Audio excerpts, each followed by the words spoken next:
welcome, and thank you for being here tonight. Together we leave behind the noise of the day and drift toward a quieter place, where history murmurs in the distance and time moves a little slower. It means a lot that you're here, allowing my voice to keep you company in this calm space before sleep. If you'd like to support this journey, a like, a comment, or a quiet subscription can help keep the candle burning. Just a small gesture, but deeply appreciated. And if you feel like sharing, tell me in the comments, which historical era would you visit if you could dream yourself there tonight? Let your imagination wander, and let's collect these night travels one by one. This is Educational Bedtime, where the stories are long, the tone stays soft, and the past unfolds slowly like parchment beneath candlelight. Now, let your shoulders sink, let your breath deepen, and your thoughts quiet down like dust settling on ancient stone. Imagine yourself waking to the sound of a trumpet. Not the clean, crisp blare you might expect, but a muffled, cracked note, blown through frostbitten lips, and a dented brass horn that has seen too many dawns like this one. The air around you is thick with cold, the kind of cold that doesn't bite but settles deep into your bones, curls into your coat like an unwelcome companion, stiffens your joints, and reminds you with every shallow breath that you've been sleeping on frozen earth for longer than you care to remember. Your coat smells of wet wool and sour smoke, mixed with the lingering odors of unwashed bodies pressed too close together.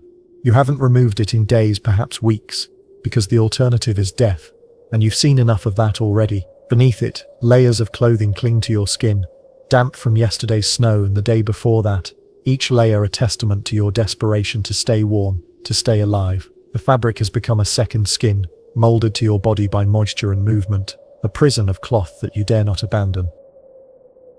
Your boots, those precious guardians of your feet, they're not leather anymore. Not really. They're more like paper now, soaked through and cracked, lined with makeshift rags you tore from your undershirt 2 nights ago when the pain became unbearable. The original leather has long since given way to patches of canvas, strips of cloth, anything that might provide another day's protection against the frozen ground. According to primary sources, soldiers in Napoleon's army typically walked hundreds of miles in a single campaign, and your feet bear witness to every step of that grueling journey. You sit up slowly, joints protesting with the grinding ache of youth, aged prematurely by hardship. The man next to you stirs, then begins that rattling cough again, the one that starts soft in the pre-dawn darkness, but never truly goes away, just softens during daylight hours like a beast, temporarily sated. His breath comes in visible puffs, small clouds that dissipate quickly in the frigid air, each one a reminder that life still courses through his body, for now. There's no fire, fuel is too precious, and besides, the smoke draws attention from enemy scouts who might be watching from the tray line. You've learned that warmth is a luxury you cannot afford, that comfort is the enemy of survival. The cold has become your constant companion, as familiar as hunger, as persistent as the lice that have made their homes in the seams of your uniform. Breakfast, if you can call it that, consists of a piece of blackened bread from your satchel, hard as stone and covered with a film of mold that you scrape away with your fingernail. You try not to chew near your molars because one of them cracked last month, and there's no dentist here, no surgeon who cares about such minor ailments when men are dying of typhus and dysentery all around you. Far more soldiers died of their wounds or from sickness than in battle, with little knowledge of hygiene and nothing of antibiotics. The bread tastes of nothing and everything, a mixture of grain and desperation that you force down because it's fuel, and fuel keeps you moving.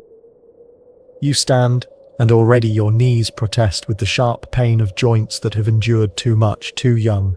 Your body feels decades older than your actual years, worn down by the relentless march of military life.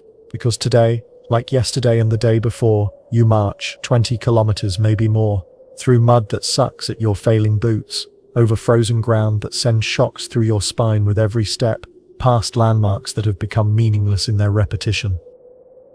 You do not know the destination. You are not expected to. The orders come from somewhere far above you, passed down like whispered secrets through the chain of command, filtered through sergeants and corporals until they reach you as simple directives. March, halt, prepare to fight. You are told to obey, not understand, and understanding has become a luxury as foreign as a warm bed or a full belly. Your rifle is heavy, a constant weight that pulls at your shoulder with every step. Your pack is heavier still, carrying not comfort, but the bare essentials of survival. A tin mug, dented from 1,000 uses, a rusted spoon that doubles as a digging tool, a spare shirt that's more holes than fabric, and an image of someone you no longer recognize. A face from a life that feels like someone else's memory. The pack straps cut into your shoulders, creating permanent grooves in your flesh that mark you as surely as any uniform. And as you begin to walk, boots crunching over old snow and frozen mud that cracks like breaking bones beneath your weight, your thoughts quiet down, not from peace but from repetition. Step, step, breathe. The rhythm becomes meditative, a mantra of survival that drowns out the pain in your feet, the ache in your back, the gnawing hunger that has become your most faithful companion. Ignore the ache, ignore the wind that cuts through your coat like sharpened steel. Ignore the men who don't rise, who lie still in their rough bedrolls. Their stories ended in the cold pre-dawn darkness. You will pass villages that once stood proud, their stone buildings and thatched roofs testament to generations of peaceful life, now blackened by the flames of retreat, their windows dark and empty like the eye sockets of skulls. The civilians who remain watch you with expressions that mix fear and resentment, understanding that armies bring destruction regardless of their intentions. Fields stretch endlessly, where nothing grows now except the bitter weeds of war, the soil poisoned by the passage of too many boots, too much spilled blood. Occasionally children appear with hollow faces and distended bellies, their eyes too large for their small faces, aged beyond their years by hunger and loss.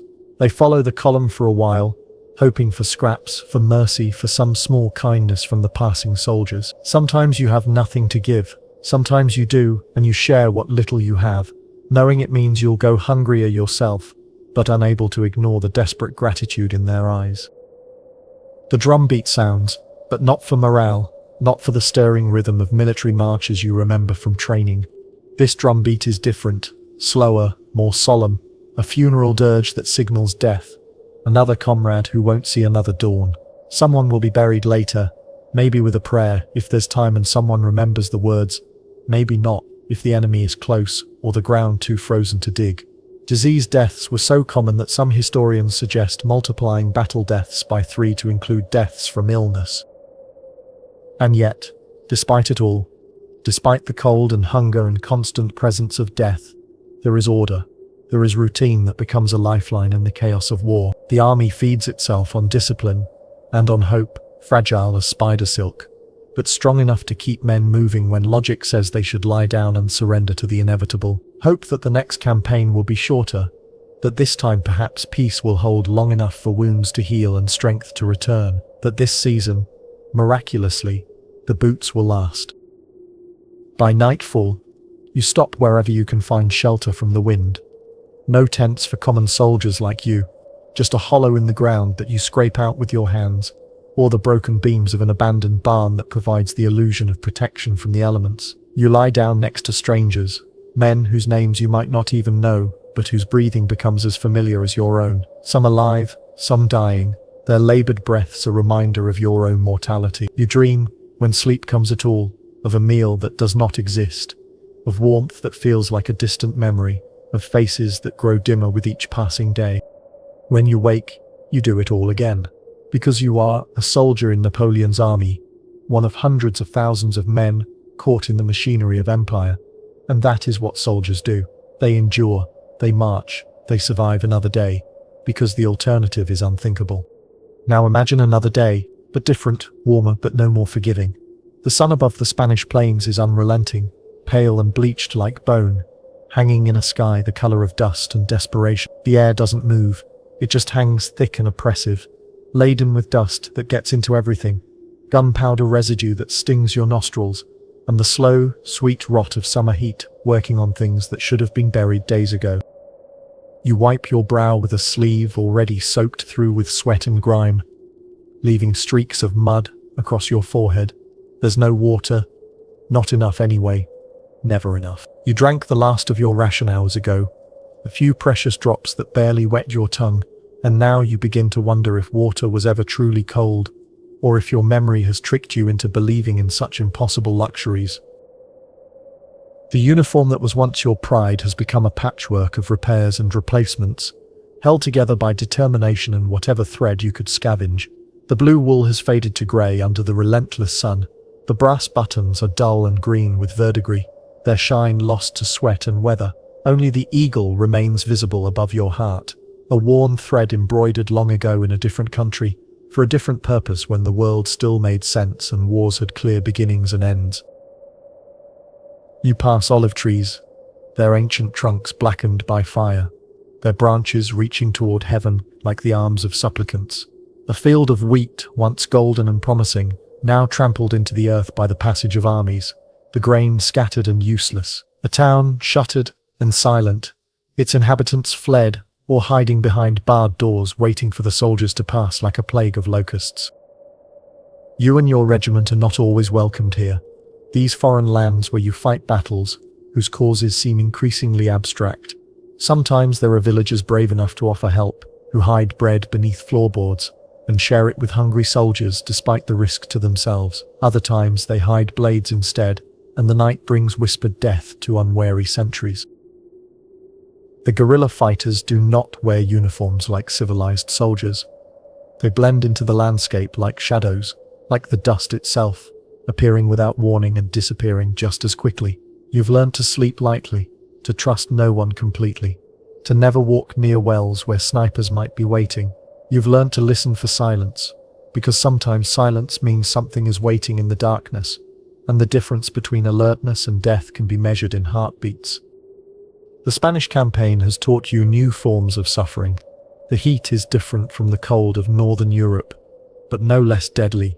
It saps your strength gradually, leaving you dizzy and disoriented, your thoughts as sluggish as honey. The Grande Armée faced starvation on multiple fronts, with soldiers eating horseflesh seasoned with gunpowder when no food supplies were available. Your stomach cramps with hunger that has become a constant companion, and you've learned to ignore the dizzy spells that come when you stand too quickly. Yet there are moments, unexpected moments, that remind you of what it means to be human rather than just another cog in the machinery of war. One night, a fiddler in your unit plays an old Corsican tune by firelight, his fingers raw and bleeding from the day's march, but still able to coax melody from the worn strings. The music is soft, softer than anything you've heard in weeks, a reminder that beauty can still exist in this world of mud and blood. You sit quietly, shoulder to shoulder with men you barely know, but trust with your life, watching the sky slowly darken from blue to purple to black. The stars here are different from home, brighter somehow, clearer in the thin air of the mountains. They do not speak, but they feel like company, like witnesses to your struggle, silent guardians watching over the sleeping army. In these quiet moments, memory becomes both blessing and curse. You remember your mother's kitchen, the way steam rose from her soup pot in fragrant clouds, the smell of boiled potatoes and wet earth after rain. You remember your sister's laugh, bright and careless, though the sound is fragile now in your memory, like thin glass that might shatter if you handle it too roughly. Someone next to you, a man whose name you've never learned, offers a crust of bread from his own meager ration. You break it in half without speaking, understanding that this simple act of sharing makes you both more human, more than just soldiers marching toward an uncertain fate. For a moment the war feels paused, held at bay by this small act of kindness, this reminder that compassion survives even in the darkest places. There is more to life in the army than pain and deprivation. There are friendships forged in conditions no civilian could imagine, bonds harder than steel, and more precious than gold, hard-earned through frost and fire, through shared suffering and mutual dependence. These relationships become the anchor that keeps you sane when everything else falls apart. You learn to trust a man not by his words, which can be lies, but by how he looks at you when the cannon fire begins, when death walks among the ranks with casual indifference. You learn that silence can be loyalty, that helping someone lift their pack when his strength fails is worth more than any speech about duty or honor. Actions speak in a language more honest than words, and in the army, honesty is the difference between life and death. You write letters when you can, not often because paper and ink are precious commodities, but when the chance comes you press the pencil hard against the paper, as if the pressure alone will keep your words from fading, will somehow bridge the impossible distance between the battlefield and home. The letters are simple, usually, because what can you say about this life that would make sense to someone who has never lived it? You write about the weather, about missing home, about hoping to see them soon. You don't write about watching men die, about the smell of gangrene, about the way a cannonball sounds as it passes overhead. Some truths are too heavy to send home in a letter. Then come the diseases, not the dramatic kind that kill quickly and cleanly, but the slow ones that eat away at a man's strength day by day. Dysentery, typhus, fever, infections that turn minor wounds into death sentences. Just 1 month into the Russian campaign, Napoleon had lost 80,000 soldiers to typhus and dysentery. With louse-borne diseases affecting nearly 1/3 of Napoleon's soldiers, they slipped through camps like wind under a tent flap, invisible and inevitable, claiming more lives than enemy bullets ever will. You learn to tell who won't wake up before night falls, reading the signs in their faces. The particular pallor that means the body is giving up its fight. There is no medicine. Not really. Not for common soldiers. A cloth soaked in vinegar if you're lucky. A prayer if someone remembers the words. And a wooden marker if someone bothers to remember your name. The sick bay is often just a section of ground set aside for dying, a place where men go to expire as quietly as possible, trying not to take up too much space or make too much noise in their final moments. You wonder sometimes if the emperor knows, if the man who leads you from horseback, wrapped in fine coats and surrounded by his glittering staff, has ever slept beside the dying, has ever felt lice crawling through his hair, has ever tasted bread so hard it cuts your gums. You've seen him from a distance once, during a review of troops before a major battle. He was smaller than you thought, more ordinary, but his eyes didn't blink much, and when he looked at the ranks of soldiers, it was like he was counting ammunition rather than looking at men. There's something unsettling about that gaze, the way it seemed to calculate and measure rather than see. You understand that to him, you are not Jean or Pierre or Claude, you are not someone's son or brother or lover, you are a unit in his grand design, a piece to be moved across the board of Europe, expendable if necessary for the greater game. Napoleon's army that invaded Russia was all but destroyed by typhus epidemic in 1812, with nearly 600,000 troops marching to war against the Tsar, but fewer than 50,000 returning. And then, occasionally, there are victories, days when drums roll with triumph instead of mourning, when the enemy breaks and retreats, when the impossible gamble pays off and you're still alive to see it. When the emperor appears before the ranks and calls you my children in that voice that somehow carries across thousands of men, men cry without shame, not for joy exactly, but because finally, perhaps the marching might stop, at least for a day. Victory brings its own intoxication, a heady mixture of relief and pride that makes you forget, temporarily, the cost of getting there. The dead are still dead, the wounded still scream in field hospitals that are little more than butcher shops. But for a moment you can believe it was all worth something, that the suffering had meaning beyond mere endurance. But peace never holds, not in Napoleon's Europe. Orders come again, with the dawn. Boots are tightened with hands that shake from cold or fever, or exhaustion. Maps are drawn in the dirt by officers who may or may not know where they're leading you. The rhythm resumes. March, fight, die, repeat. Soldiers would most often sleep under the stars or under shelters made of tree branches, sometimes in barns, while officers slept in tents or local homes. You return to the road because that's what soldiers do, what they've always done, what they will do until the last trumpet sounds, or the last man falls. Because you are a soldier in Napoleon's army, caught up in forces larger than any individual can comprehend, fighting battles whose outcomes will reshape the world. Not for glory, though glory is what the songs will remember. Not for riches, though the promise of plunder sometimes sustains hope through the darkest nights. You march because this is the rhythm of your life now. A rhythm made of mud and fire and memory, of friendship and loss, and the terrible, persistent hope that somehow, someday, you will see home again. The rhythm of survival, measured in heartbeats and footsteps, in breaths taken and breaths held, in the space between what was and what might be. Your existence has become elemental, stripped down to the basics of staying alive. One more day, one more mile, one more battle. You have learned truths that civilians never know, that courage is not the absence of fear, but action despite it, that honor is not glory, but keeping faith with the men beside you, that home is not a place, but a memory you carry like a flame in your chest, protecting it from the wind and rain and snow that would extinguish it forever. This is what it means to be a soldier in Napoleon's Grande Armée, one small part of the vast machine that will remake Europe or die trying, carrying France's dreams and nightmares across a continent that trembles at the sound of marching feet. Chapter 2: Napoleon, from Corsican outsider to emperor in exile. Imagine a coastline where the Mediterranean wind carries salt and stories, where ancient olive trees twist their silver branches toward a sky that seems to hold eternity itself, where the very stones beneath your feet have witnessed centuries of conquest and resistance. This is Corsica in the year of our Lord 1769, a land caught between identities, between the dying breath of Genoese rule and the approaching footsteps of French dominion. The island exists in a state of perpetual tension, its people speaking Italian yet governed by distant powers, its mountains echoing with the songs of shepherds who remember when their grandfathers were free.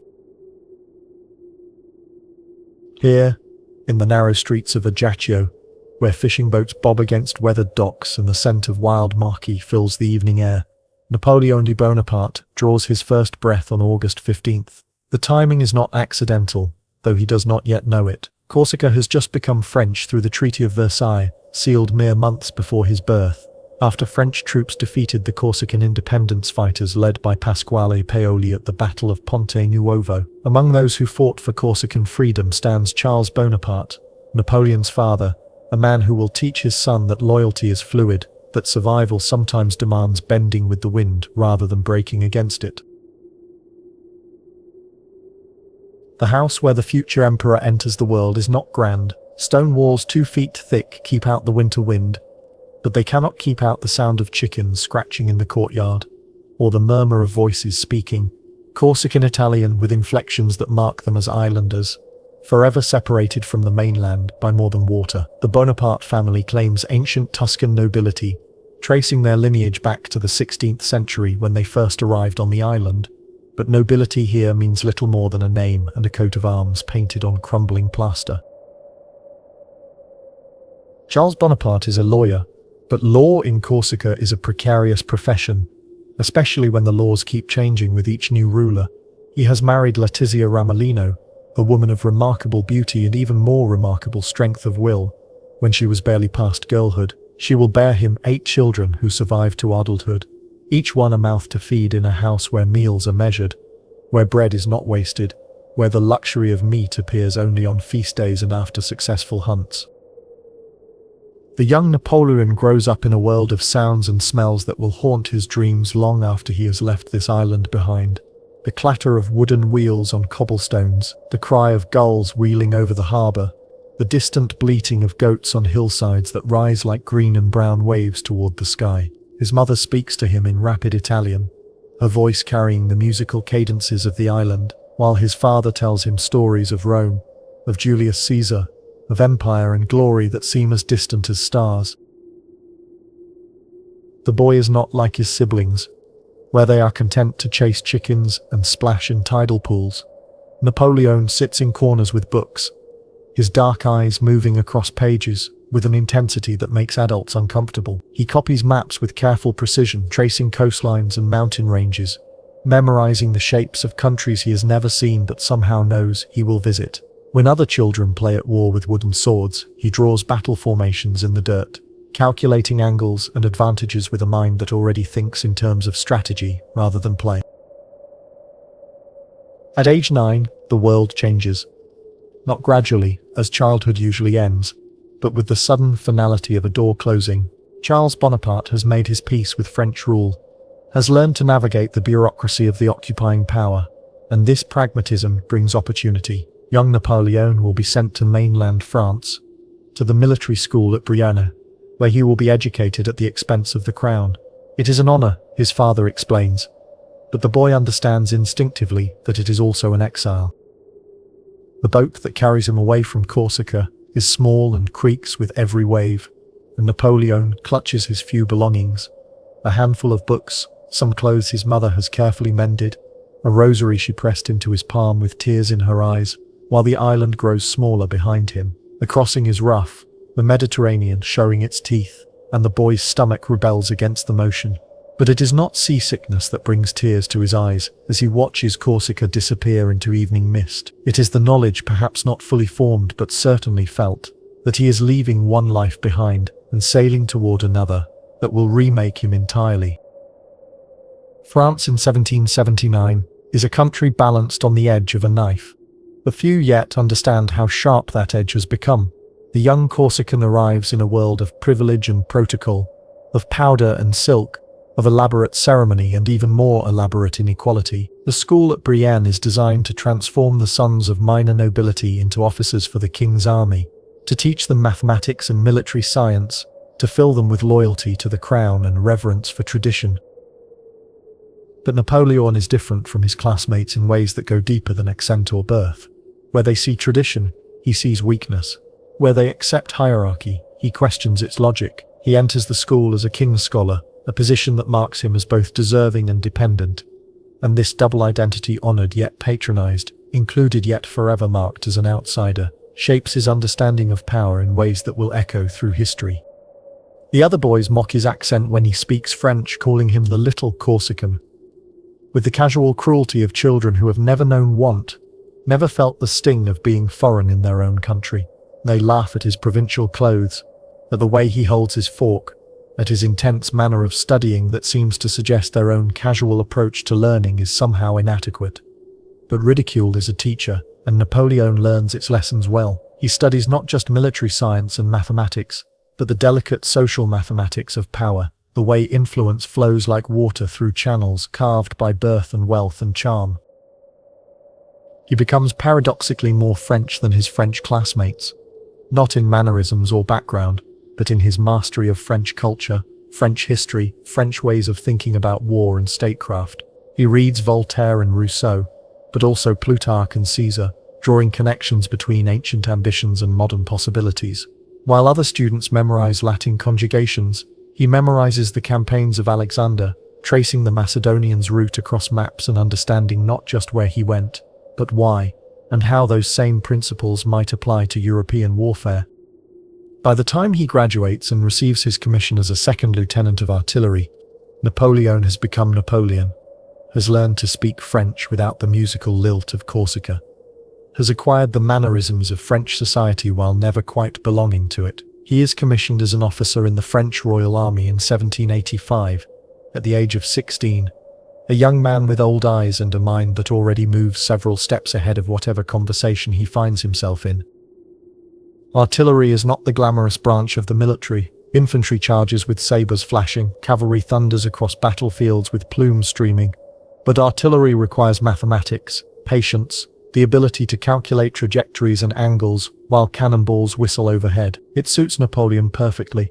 Here, precision matters more than breeding, competence more than connections. A poorly aimed cannon is democratic in its destructiveness, killing aristocrats and commoners with equal efficiency. And this brutal equality appeals to something deep in Napoleon's nature.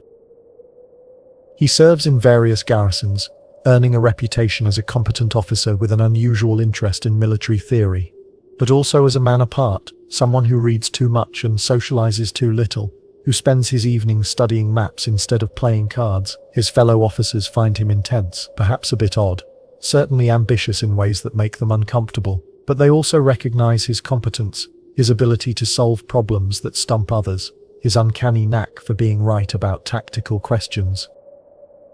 Then comes 1789, and with it the revolution that will remake not just France, not just Europe, but Napoleon himself. The old world begins to crack along lines that have been invisible, but have always been there, like flaws in marble that reveal themselves only when the hammer falls. Napoleon supports the French Revolution from its early days, promoting its cause even in Corsica, understanding instinctively that revolutionary times create revolutionary opportunities. The revolution is not a single event, but a cascade of transformations, each one opening new possibilities while closing others.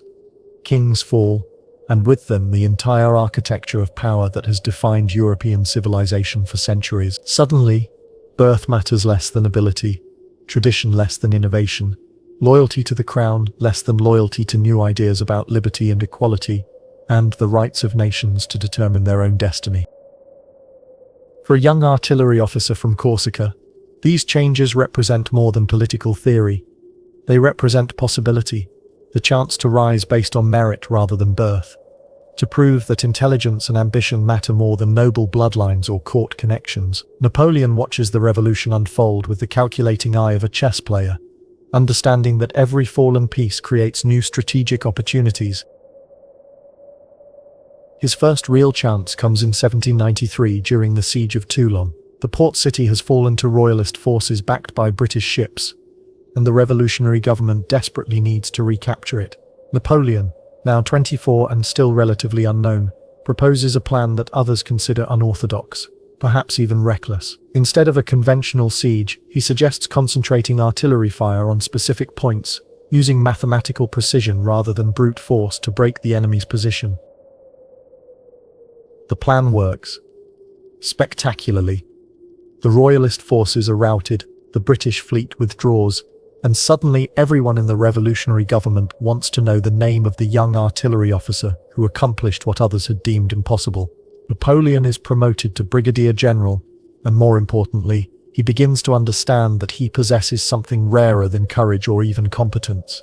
He possesses the ability to see patterns that others miss, to find solutions that others never consider, to turn desperate situations into decisive victories. But revolution is a hungry beast, devouring its own children with the same appetite it shows for its enemies.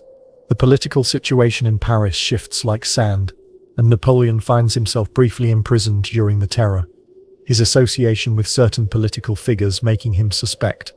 The experience lasts only days, but it teaches him lessons he will never forget about the fragility of revolutionary loyalty, the way political winds can change without warning, the importance of being not just competent, but also politically astute.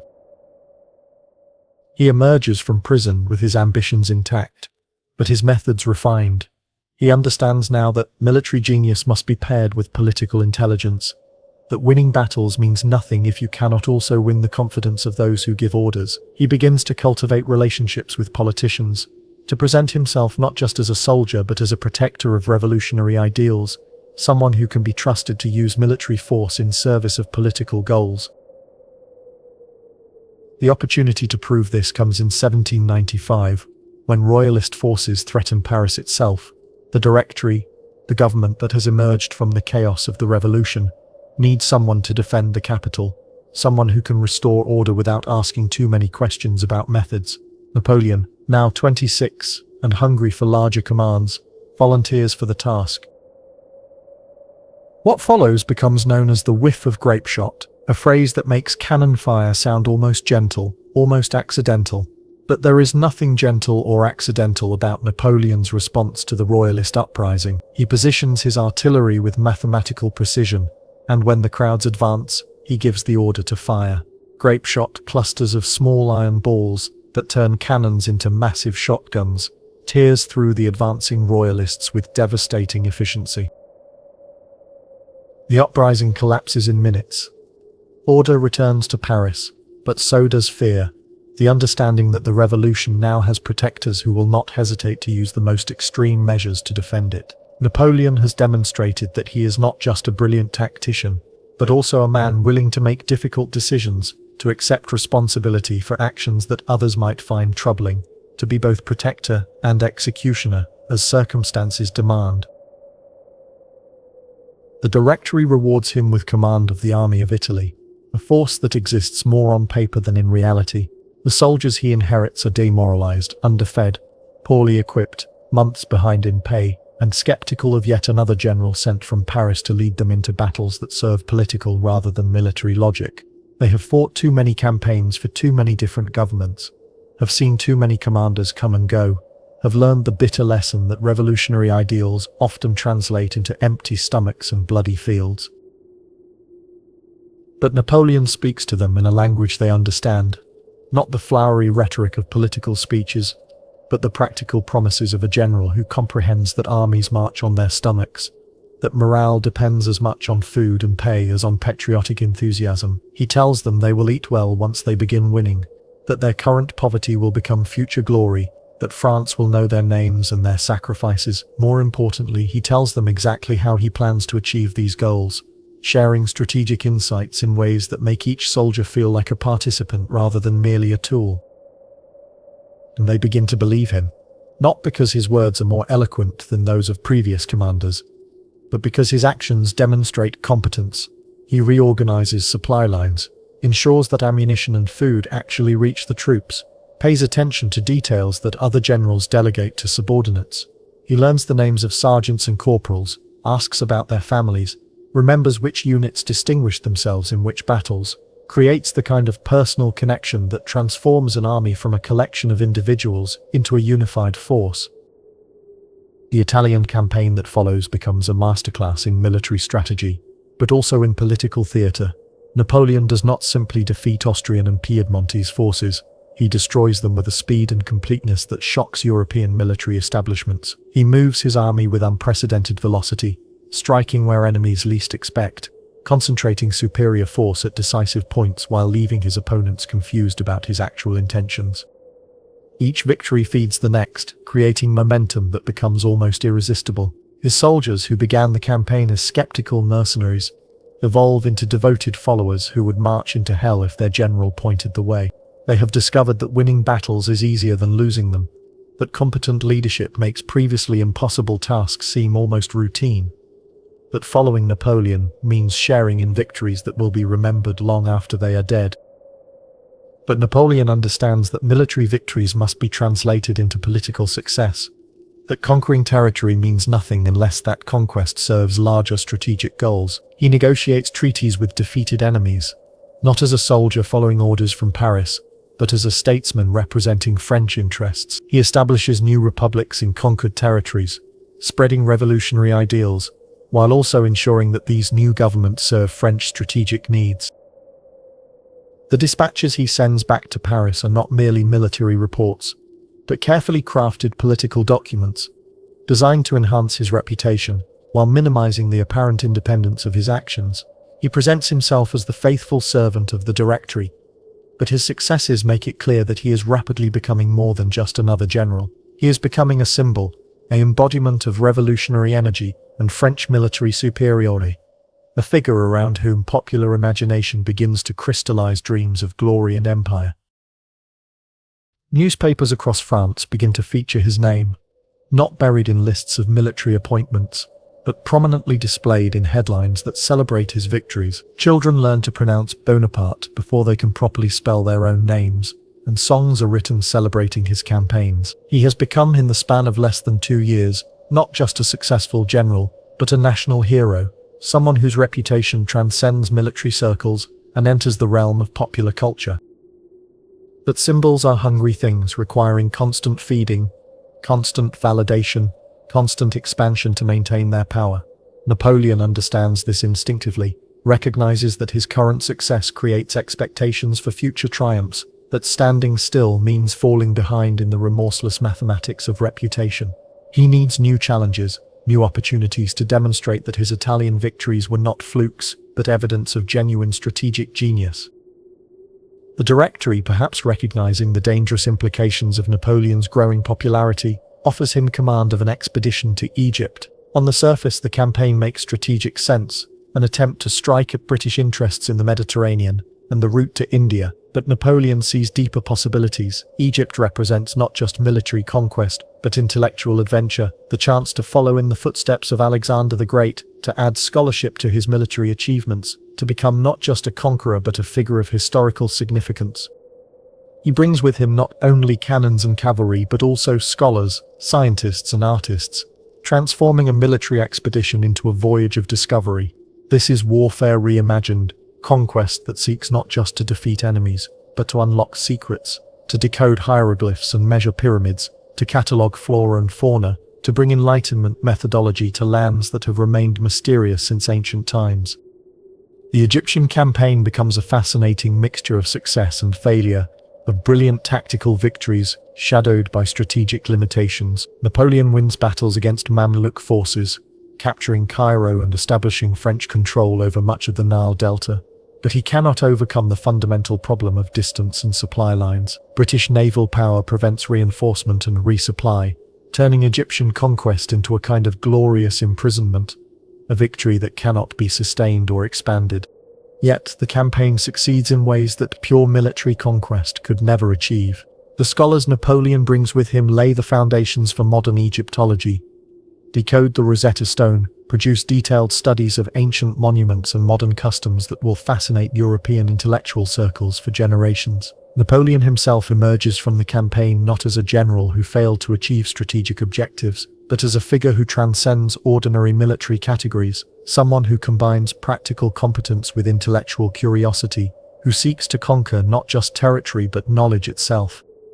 When he returns to France in 1799, leaving his army behind, but carrying with him the mystique of Eastern adventure, he finds a country exhausted by revolution, tired of political instability, hungry for leadership that combines competence with vision. The Directory has proven incapable of providing either effective governance or military success, and various political factions are searching for alternatives, for someone who can restore order without returning to the despised old regime. Napoleon represents a unique solution to this political dilemma.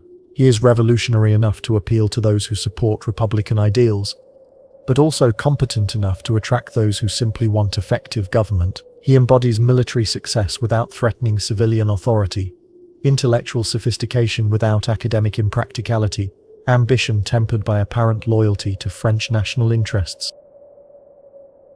The coup that brings him to power is remarkable for its restraint, its almost bureaucratic efficiency. The coup of 18 Brumaire in 1799 is carefully planned and executed, with minimal violence, more like a corporate takeover than a military rebellion. Napoleon presents himself not as a conqueror but as a reluctant leader, someone compelled by circumstances to accept responsibility for saving France from political chaos and military defeat. He becomes first consul, a title that deliberately evokes Roman republican traditions while concentrating real power in his hands. The title is carefully chosen, suggesting temporary authority rather than permanent rule, service rather than domination. But Napoleon understands that temporary power, skillfully exercised, can become permanent through popular acceptance rather than constitutional mandate. What follows is 5 years of transformative leadership that justifies Napoleon's seizure of power through sheer competence. He reorganizes French administration, creating bureaucratic systems that survive long after his empire has fallen. He negotiates the Concordat with the Catholic Church, ending years of religious conflict while ensuring that church authority serves state interests rather than competing with them. Most importantly, he oversees the creation of the Napoleonic Code, the comprehensive legal framework that becomes the foundation for legal systems across Europe and beyond.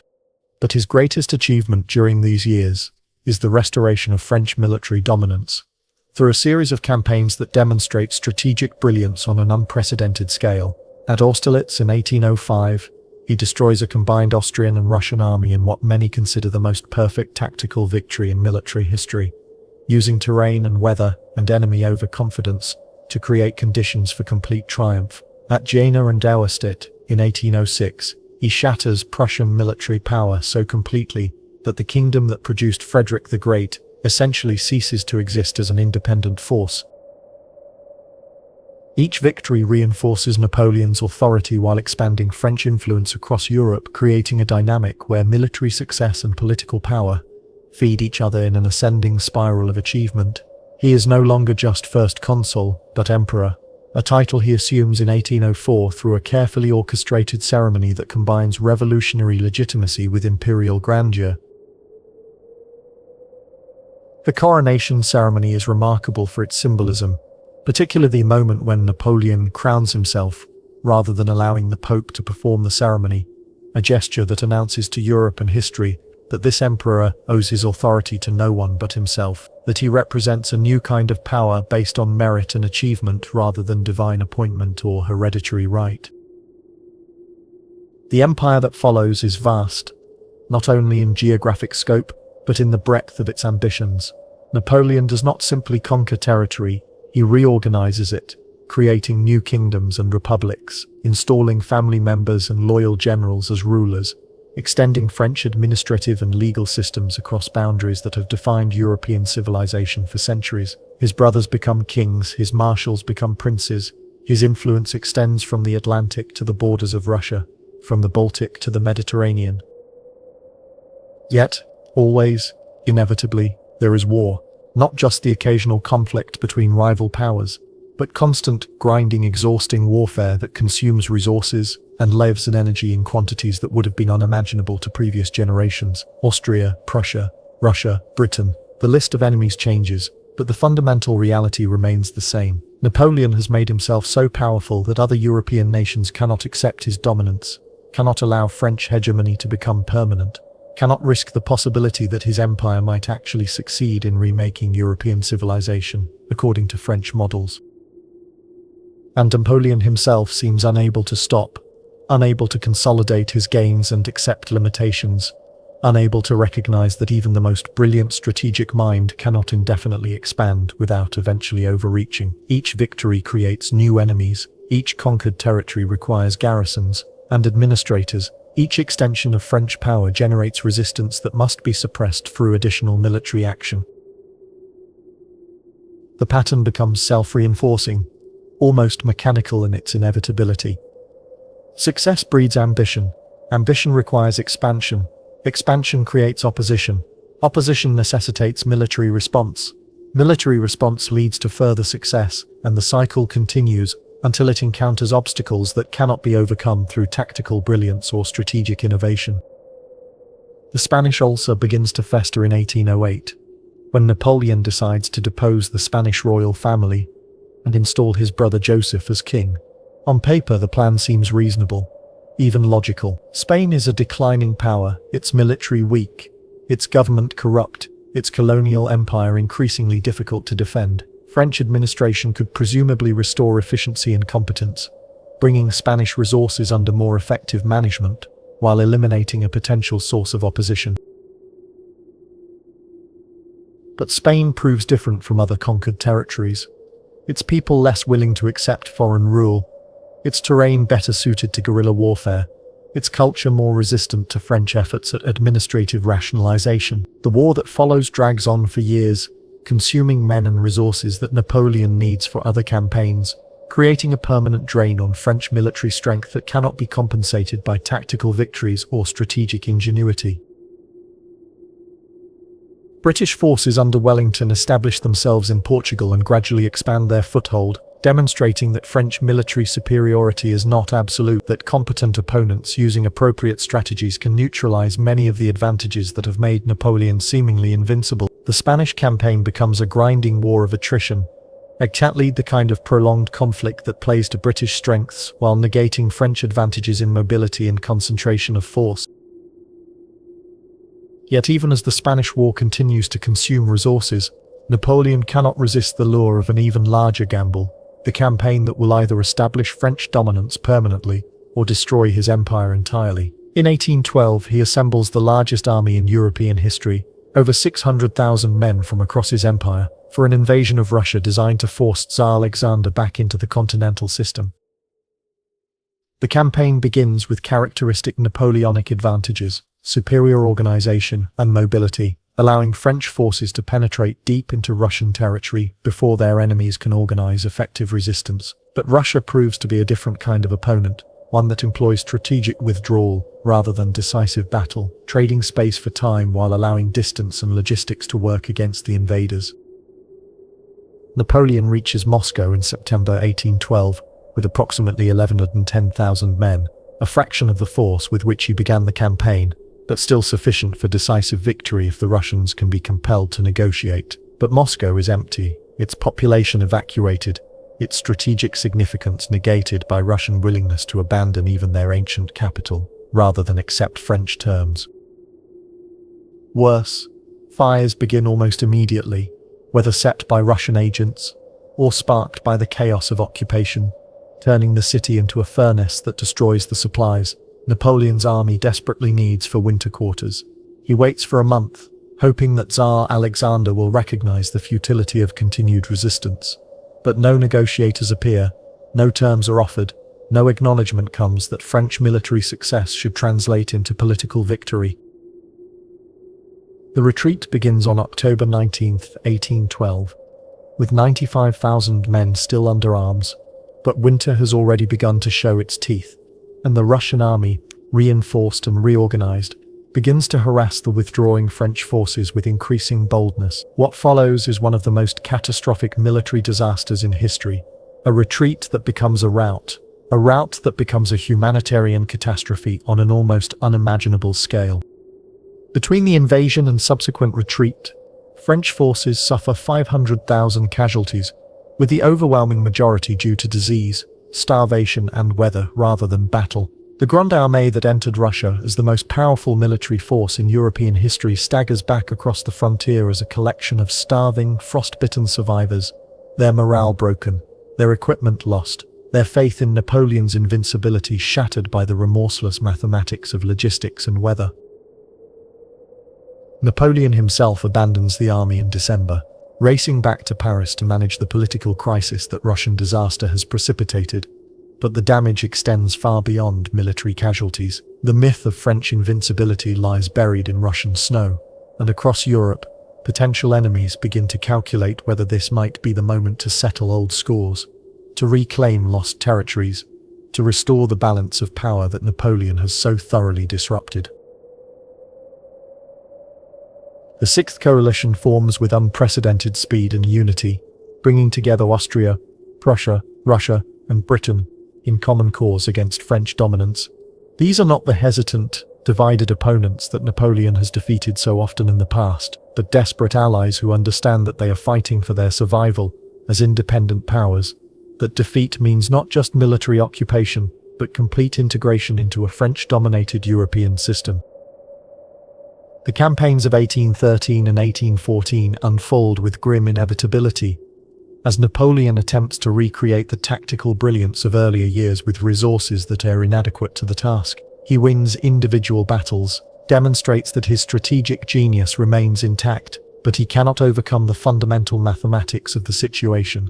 His enemies are learning from their previous defeats, adopting strategies that minimize French advantages while maximizing their own numerical superiority, refusing to be drawn into the kind of decisive engagements that have previously allowed Napoleon to destroy coalitions through single victories. The defense of France becomes a fighting withdrawal, with Napoleon demonstrating tactical creativity that equals or exceeds his earlier achievements. But strategic reality makes tactical success meaningless. Allied armies advance from multiple directions, their coordination improving with each campaign, their confidence growing as they demonstrate that French forces can be defeated by competent opponents using appropriate methods. Paris falls in March 1814, and with it the political foundation of Napoleon's power. The Senate, the legislative bodies that have provided constitutional legitimacy for his rule, withdraw their support and demand his abdication. The marshals who have shared his victories and his glory conclude that continued resistance serves no purpose, that France needs peace more than it needs Napoleon's ambitions. The abdication is almost anticlimactic, a bureaucratic formality that ends the most extraordinary career in modern history with the stroke of a pen. Napoleon accepts exile to Elba, a small island off the Italian coast, retaining the title of emperor but ruling over a territory that could be walked across in a single day. It is a curious echo of his Corsican origins. Another island, another exile, another opportunity to contemplate the relationship between ambition and geography. But exile proves impossible for a man who has remade Europe, who has commanded armies larger than those of Alexander or Caesar, who has seen his name carved on monuments from Madrid to Moscow. After less than a year on Elba, Napoleon escapes and returns to France, landing with a handful of supporters and marching toward Paris. The 100 days that follow demonstrate both the persistence of Napoleon's charisma and the fundamental changes that his defeat has wrought in European politics. The soldiers sent to arrest him join his cause, proving that his personal magnetism remains intact, but the political situation has evolved beyond the possibility of restoration. The allies who defeated him once are prepared to do so again, and this time they will accept no negotiated settlement, no compromise that leaves Napoleon in power. Waterloo is not just a military defeat, but a historical conclusion, the final demonstration that even genius has limits, that even the most brilliant individual cannot indefinitely defy the collective opposition of determined enemies. The battle itself is closer than many realize, decided by factors that have as much to do with timing and weather as with strategic planning, but the result is decisive in ways that transcend military technicalities. This time, exile is permanent. St. Helena lies in the South Atlantic, 1,500 miles from the nearest continent, surrounded by waters patrolled by British ships, as complete an isolation as the 19th century can provide. Here, in a house called Longwood, that overlooks an ocean empty to every horizon, the man who once commanded half of Europe spends his final years dictating memoirs, playing chess, tending a small garden, and waiting for death with the patience of someone who has learned that even emperors are subject to time.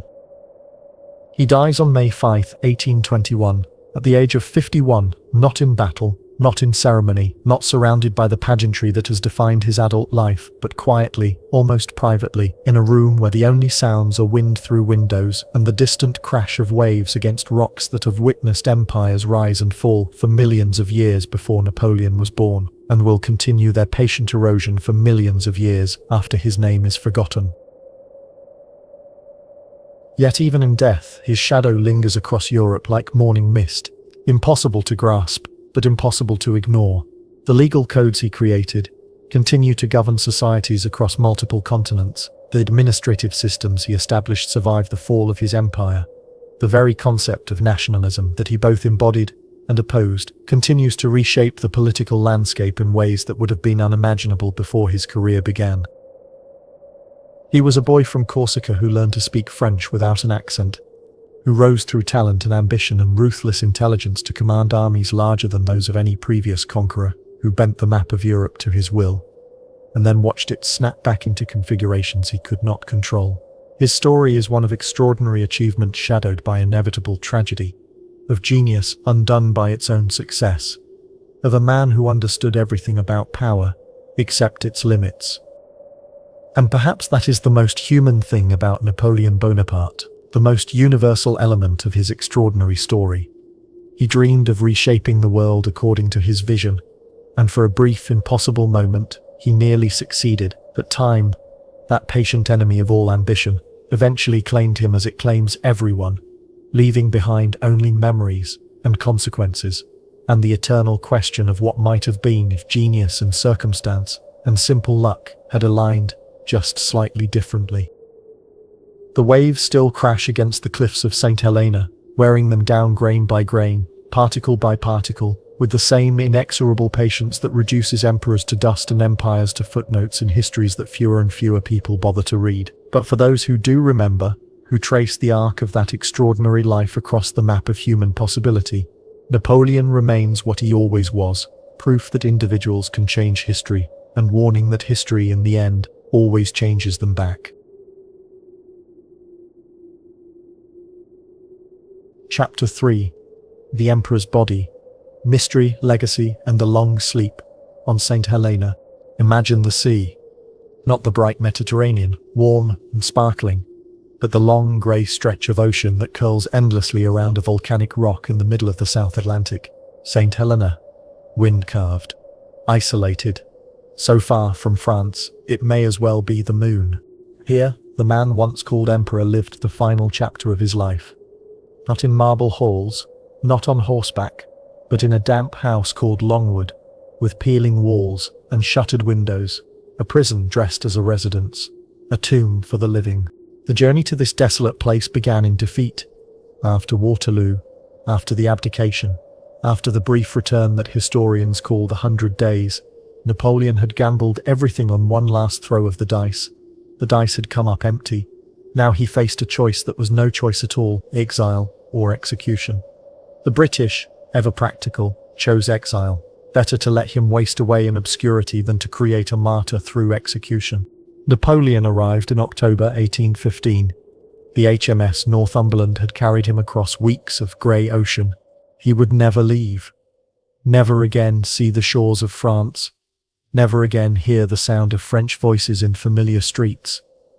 The British chose the island carefully. Its remoteness was its defence. Ships took months to arrive. There was no escape, No rescue, no press, no court. Only rocks, wind and watchers. The island itself seemed designed for despair. Volcanic and barren. It rose from the ocean like a black tooth. The climate was harsh. Humid in summer, cold in winter. Rain fell in sheets that turned the roads to mud and made the air thick with moisture. The vegetation was sparse, scrubby bushes, gnarled trees that had been bent by constant wind. Even the birds seemed reluctant to stay. They passed through on migration, but few made their homes here. Longwood House, Napoleon's prison, had been hastily prepared. Originally built as a barn, it had been converted into a residence of sorts. But the conversion was minimal. The rooms were small and poorly ventilated. The walls were thin. In winter, the cold seeped through every crack. In summer, the heat made the air oppressive. The house sat on a plateau, exposed to winds that never seemed to stop. At night, the building creaked and groaned like a ship in a storm. At first, he tried to maintain formality, and he dressed for meals in full military uniform, polished boots, clean jacket, carefully arranged hair. He gave orders to his small entourage, those few loyal followers who had chosen exile with him: General Bertrand, his Grand Marshal, Dr. Antomarchi, his physician, Louis Marchon, his valet, Count Montholon, his chamberlain, a handful of others, barely a dozen souls in total, all that remained of an empire that had once stretched from Spain to Poland. He walked in the garden, such as it was, a few pathways, some struggling flowers, a small pond that reflected the grey sky. He read voraciously. History, literature, philosophy. Books were his only window to the world beyond.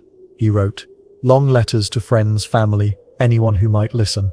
He dictated his version of history. Always his version. The version where he was hero, not villain. Where defeat was the result of betrayal, not failure.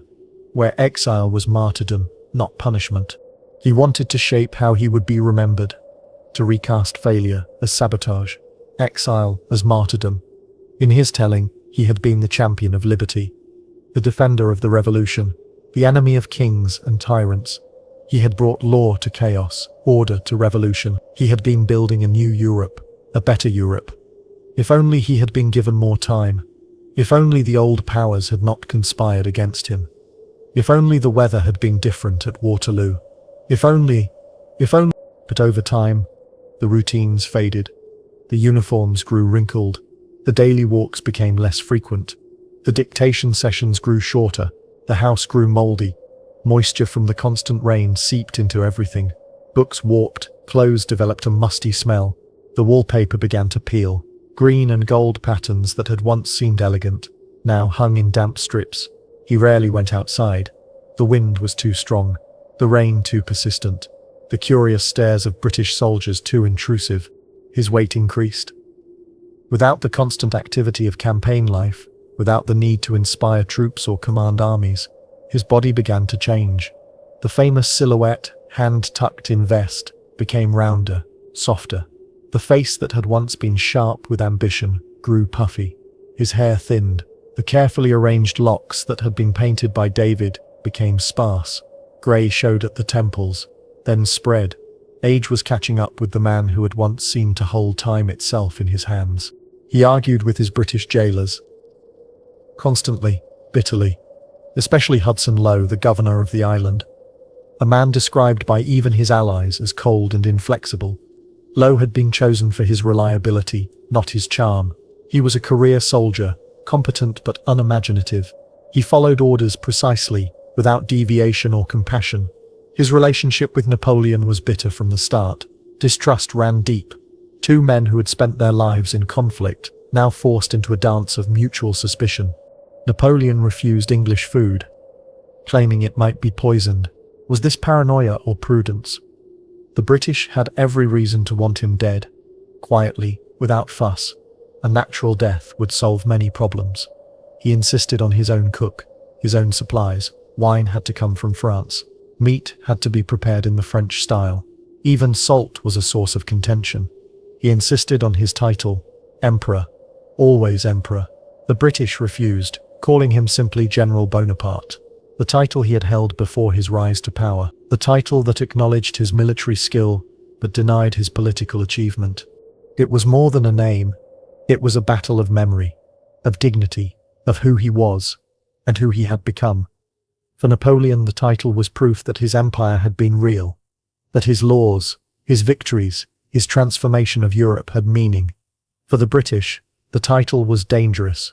To acknowledge him as emperor was to acknowledge that his claim to power had been legitimate, that his wars had been more than mere conquest, that his vision of Europe had been more than megalomania. The daily routine became a form of slow torture. Wake at dawn to the sound of British sentries changing guard. Breakfast in silence. Hours of reading, writing, pacing. Lunch with his small entourage. Conversations that went in circles. Reminiscences that grew more elaborate with each telling. Dinner by candlelight. The same faces, the same voices, the same complaints. Sleep in a damp bed, listening to the wind howl around the house. And then the same again tomorrow. And the day after. And the day after that. His health worsened. But first it was fatigue. The bone-deep weariness of a man who had spent 20 years in constant motion. Then stomach pain. Sharp, cramping agony that doubled him over. Then vomiting. Violent episodes that left him weak and shaking. Then long periods confined to bed. Unable to keep food down. Unable to sleep. Unable to find any position that brought relief. The symptoms came and went. Good days followed by bad. Periods of improvement followed by relapse. Dr. Antomarchi, his physician, tried everything. Bleeding, purging, herbal remedies. The doctor offered wine for strength, bitter powders for the stomach, hot compresses for the pain, but no real relief. The island had only basic medical supplies, no specialists, no modern equipment, no second opinions, just one doctor doing his best with limited resources. Napoleon's condition became the subject of intense speculation. His entourage wrote letters describing his symptoms: weakness, nausea, abdominal pain. The letters were carefully censored by the British, but some details leaked out. Friends in France began to worry. Newspapers began to print rumors. Was he dying? Was he being mistreated? Was he being poisoned? The British government denied everything, but the denials only fueled more speculation. Some believed it was cancer. The symptoms seemed to fit. Stomach cancer was common. It would explain the pain, the nausea, the gradual wasting away.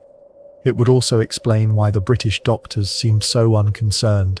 If it was cancer, there was nothing they could do anyway. Let nature take its course. The problem would solve itself. Others were less certain. The symptoms were too varied, too inconsistent, too convenient. The question of poison had been raised early. The Napoleon himself suspected it. He had enemies enough. The British had motive and opportunity. So did the Bourbon kings, who had reclaimed their thrones.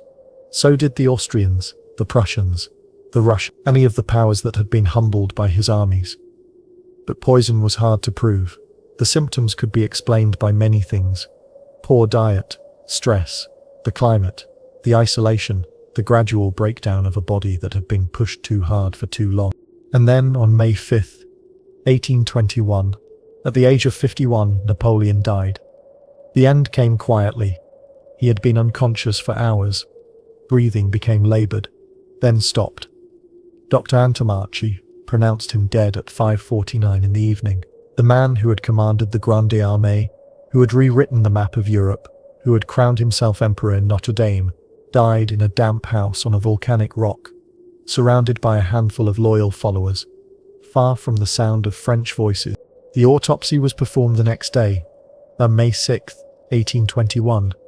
Present were Dr. Antomarchi, Napoleon's personal physician, Dr. Arnott, the British naval surgeon, Dr. Short, the garrison doctor, and several other British officials. The body was opened, the organs examined, notes were taken, the findings were recorded, but the accounts that emerged were inconsistent. Dr. Antomarchi, Napoleon's physician, reported a stomach ulcer that had turned cancerous, a large open lesion, enough to kill. The stomach showed signs of perforation. The surrounding tissue was inflamed. It was, in his opinion, a clear case of gastric cancer, a disease that had been growing for months, perhaps years. The weight loss, the pain, the nausea, all consistent with cancer. but the British doctors present gave different accounts. Dr. Arnott noted the same stomach lesion, but he also observed other things. The liver was enlarged. There was fluid in the abdomen. The heart showed signs of strain. The lungs had some scarring. It was, he suggested, a more complex picture. Not just cancer, a general breakdown of the body's systems. The result of years of stress, poor diet, and unhealthy living conditions. The details were inconsistent. The British doctors noted that the body showed unusual preservation. It was noted that the fingernails and hair kept growing. A common post-mortem illusion, yes, but one that fed whispers. Some said the skin looked too pale for a man with gastric bleeding. Others said there was too little blood in the stomach, too much in the liver. The fat deposits were unusual. The muscle tone was better than expected for a man who had been so ill. The body was prepared for burial. Embalmed, using techniques available on the island. Dressed in the uniform of the chasseur de la garde, the green coat he had worn at Austerlitz. Placed in a coffin made of mahogany, then placed in a second coffin made of lead, then placed in a third coffin made of oak. 3 coffins, nested like Russian dolls. The British were taking no chances. They wanted to ensure that the body would remain undisturbed. The funeral was held on May 9th. A small ceremony, attended by his followers and British officials. The coffin was carried by soldiers. The route was lined with troops. A military band played funeral marches. The grave had been dug in Seine Valley, a spot Napoleon had chosen himself, near a spring where he had often stopped to drink during his walks. The coffin was lowered into the ground, covered with earth, marked with a simple stone. No name, no inscription, just a plain marker in foreign soil. And then came the years of waiting. Years of argument. Years of argument. Years of a negotiation. The French government wanted the body returned. The British government was reluctant. There were political considerations, diplomatic implications, public opinion to consider. Napoleon had been dead for nearly 20 years when the French finally got permission to bring his remains home. King Louis Philippe, eager to associate his reign with national glory, had pressed for the return. The British, under pressure from public opinion, had finally agreed. In 1840, 19 years after his death, the French were allowed to bring Napoleon's remains back to Paris.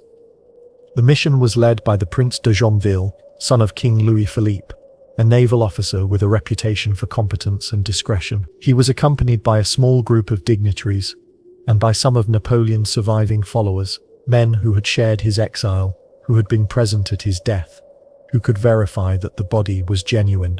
The exhumation took place on October 15th, before dawn, to avoid curious onlookers. Officials gathered at the graveside. The grave was opened, the earth was removed, the outer coffin was lifted, then the lead coffin, then the inner coffin. When the body was exhumed, it was noted with some surprise that Napoleon's remains were in an exceptional state of preservation, and what they found shocked them. Napoleon's body was almost perfectly preserved. When he was exhumed on St. Helena, his body was exceptionally well preserved. His hands were soft, his face was intact, his uniform looked barely worn. The boots were still polished, the medals were still bright, the hair was still dark, as if he had been placed there yesterday. Not 19 years ago, not after months of illness, not after decomposition in tropical soil. The crowd of officials wept. Some whispered of miracles. Others wondered what chemical had done this. Was it the island's soil, rich in minerals from volcanic activity? Was it the climate, cool and moist, perfect for preservation? Was it the multiple coffins, creating an airtight seal, protecting the body from air and moisture? Or was it something else? Something placed in the coffin, something that had prevented normal decomposition? The body was examined briefly. The examination was apparently very fast, perhaps only 2 minutes. Long enough to confirm identity, to verify that this was indeed Napoleon Bonaparte. The face was recognizable. The hands were the right size. The uniform was correct. The medals were in the right places. General Bertrand, who had been present at the death, confirmed the identification. This was his emperor. This was the man he had followed into exile. The body was placed in a new coffin, made of ebony, lined with satin, fit for an emperor. The coffin was loaded onto a ship, the Belle Poule, a French frigate specially chosen for the mission. The journey back to France took weeks, through storms and calm, past the coasts of Africa, through the Bay of Biscay, up the English Channel, and finally to the mouth of the Seine. The arrival in France was a national event. Napoleon's coffin finally arrived at the Hôtel des Invalides on 15 December 1840, having travelled more than 7,200 kilometres from the island of St. Helena to the French capital. Crowds lined the route. Soldiers stood at attention. The kins played the Marseillaise. The coffin was transferred to a gun carriage, pulled by horses through the streets of Paris, past the Arc de Triomphe, down the Champs-Élysées, across the Seine to Les Invalides, the military hospital where wounded soldiers were cared for, where Napoleon had decided his tomb should be built. The ceremony was magnificent. A national funeral was celebrated on 15th December, and the body was laid to rest temporarily in the chapel of Saint Jerome. King Louis-Philippe was present. Ministers, generals, dignitaries, representatives from across Europe. The coffin was placed in the chapel temporarily, while work began on the tomb that would be Napoleon's final resting place. A tomb worthy of an emperor, a tomb that would ensure he was never forgotten. But not all were convinced. Doubts began to circulate almost immediately. Whispers in salons, questions in newspapers, speculation among historians. The body had been too well preserved. The examination had been too brief. The British had been too cooperative, too eager to be rid of their famous prisoner. To this day, there are those who believe that Napoleon's body was not the one buried in Paris. The theory persists that a substitute was buried, that Napoleon's real body lies elsewhere, perhaps still on St. Helena, perhaps moved to a secret location, perhaps destroyed entirely. The evidence is circumstantial. The multiple coffins used during burial, as many as 6, nested within each other. Conflicting reports from witnesses at the time. Some who claimed the body looked too young, too healthy, too perfect. A sudden refusal by British authorities to allow further tests in the 20th century. When French scientists requested permission to examine the remains, the request was denied. No explanation was given. The theory gained credibility from the arsenic findings. In the 1960s, strands of Napoleon's hair were tested. Samples that had been preserved by his followers, kept as relics, stored in museums. The tests revealed shocking results. Arsenic was present in Napoleon's hair. Traces of arsenic were found, up to 100 times the normal levels, enough to kill, enough to explain the symptoms, enough to prove murder. But context matters. It is evident that this was not a case of poisoning, but instead the result of the constant absorption of arsenic. Arsenic was everywhere in the 19th century. It was used in wallpaper glue, in insecticides, in medicines, in cosmetics, in food preservatives. If arsenic poisoning was the culprit, it was highly likely to be unintentional and due to inhalation and absorption of cacadyl from the wallpaper.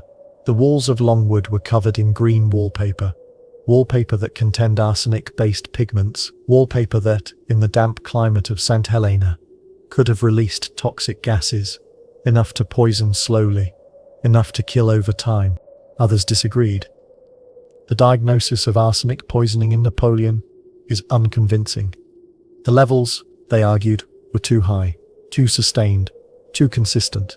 It looked intentional. Some claim that the alleged murderer was Charles Tristan, Marquis de Montfaucon, who was Napoleon's boon companion when they were both on the island of St. Helena. Count Montfaucon had opportunity. He had been close to Napoleon. He had prepared his food. He had access to his wine. He had motive, financial problems, debts that could be solved by Napoleon's death, a will that left him money, but the case was never proven. Another popular theory, first suggested by Napoleon's valet on the island, was that Napoleon was intentionally poisoned, possibly with arsenic. The evidence was circumstantial. The witnesses were unreliable. The methods were unclear. How could poison be administered consistently, over months, without detection, without arousing suspicion? The theory remained just that. A theory compelling but unproven. Modern medical analysis has cast doubt on the poison theory. The doctors who carried out the post-mortem on Napoleon said that a perforated stomach ulcer that had turned cancerous was the main cause of his death. The symptoms were consistent with gastric cancer. The autopsy findings supported the diagnosis. The progression of the illness followed the expected pattern. Stomach cancer was common in the 19th century, especially among men of Napoleon's age and lifestyle. The stress of exile, the poor diet, the lack of medical care, all contributed to his decline. Yet questions remain. The perfect preservation of the body, the inconsistent autopsy reports, the high levels of arsenic, the suspicious circumstances, the British refusal to allow further testing, the substitute body theory, none of these issues has been definitively resolved. The truth remains elusive, hidden in the mists of time, lost in the politics of the 19th century, buried with the secrets of St. Helena. And then there are the relics, the pieces of Napoleon that were scattered after his death, collected by followers, sold to museums, sometimes stolen, locks of his hair, carefully preserved in small envelopes, his toothbrush, still bearing traces of his saliva, his boots, worn and polished, still shaped by his feet, his gloves, thin leather that had touched the hands of power, his snuff box, silver and gold, engraved with his initials, his telescope, through which he had watched 1,000 battles. Most infamously, there was a certain body part, allegedly taken during the autopsy, preserved in a vial, passed through generations, bought and sold like any other artifact. Once stored in a suitcase under a bed in New Jersey, the tale became legend, the stuff of jokes and speculation. Whether it truly belonged to the emperor remains unconfirmed. But the story, like the man, refuses to die. It has been displayed in museums, examined by experts, authenticated by some, dismissed by others. The truth is unknowable. The evidence is ambiguous. The claims are extravagant. The market for Napoleon relics was enormous. Anything associated with him commanded high prices. Letters, uniforms, weapons, furniture, paintings, books. Even everyday objects gained value simply by association. A cup he had drunk from, a chair he had sat in, a pen he had written with. The relics were scattered across Europe, in private collections, in museums, in auction houses, each piece carrying a fragment of his legend, each piece claiming to connect the present with the past. Some relics were genuine, documented, authenticated, with clear chains of provenance. Others were questionable, possible but unproven, backed by family stories and uncertain documentation. Still others were obvious fakes, created to meet demand, sold to gullible collectors.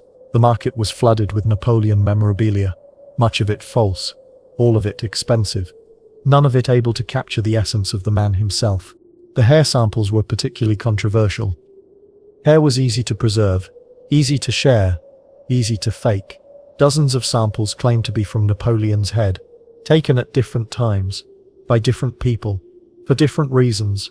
Some were taken during his lifetime, others after his death, still others during the exhumation.